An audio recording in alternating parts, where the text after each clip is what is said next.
À Kaboul, en Afghanistan, Leila Haïdari vient en aide aux toxicomanes qui sont rejetés par la société. Après avoir ouvert il y a un an un refuge pour les accueillir, elle vient ouvrir un restaurant où le personnel est composé d'anciens marginaux.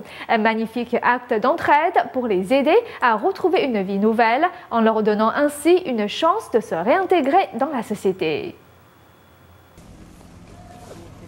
Sous le pont central de Kaboul, les toxicomanes se rassemblent pour trouver une consolation en marge de la société qui les rejette. Mais aujourd'hui, un nouveau restaurant a ouvert ses portes pour essayer d'aider les toxicomanes à abandonner leurs mauvaises habitudes et à reconstruire leur vie. Leila Haïdari, la gérante du restaurant, recrute son personnel parmi ces marginalisés.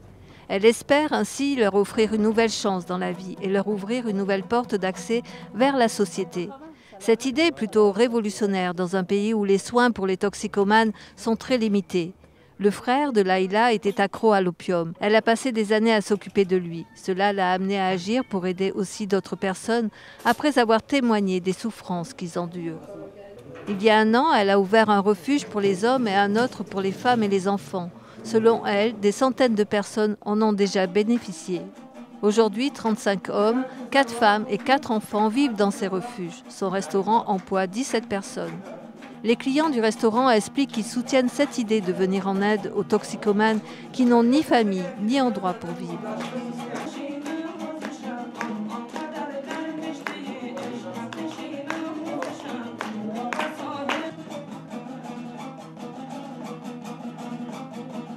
Lorsque j'ai entendu qu'un restaurant employait des anciens toxicomanes, j'ai été encouragée à venir voir ce restaurant. J'ai entendu dire que ce restaurant était très bien décoré. Je peux voir que c'est vraiment un bel endroit et j'aime venir dans ce restaurant.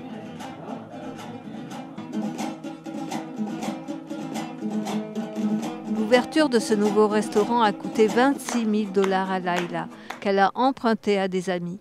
Elle espère pouvoir les rembourser rapidement. Ce projet lui a aussi coûté son mariage. Le mari de Leila n'a pas accepté son idée de travailler dans ce restaurant. Lorsqu'elle lui a annoncé son projet, il a demandé le divorce. Cette dernière année, j'ai perdu beaucoup de choses, y compris ma famille. Mon mari a demandé le divorce. Il n'acceptait pas que je travaille dans ce restaurant et que je vive entourée de toxicomanes. La toxicomanie reste un sujet tabou en Afghanistan et l'usage de drogue chez les femmes n'est quasiment jamais mentionné. Mais Leila aide aussi les femmes à se soigner dans son refuge et à retrouver une nouvelle vie.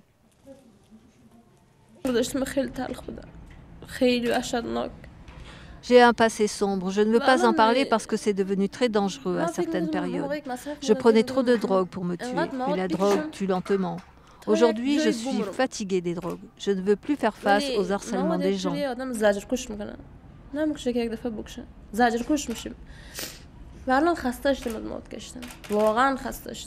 Abdul Ali a été marginalisé pendant 10 ans avant de trouver de l'aide au refuge. Aujourd'hui, il divertit les invités en jouant du damboura, un instrument traditionnel afghan.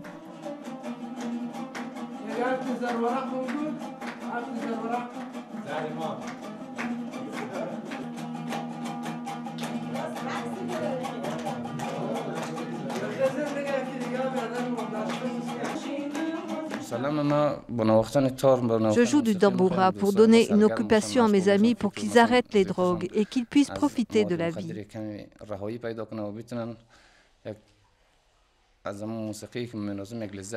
Le restaurant propose des cuisines variées, des spécialités régionales aux plats iraniens ou turcs. On peut y manger pour 5 $ en moyenne.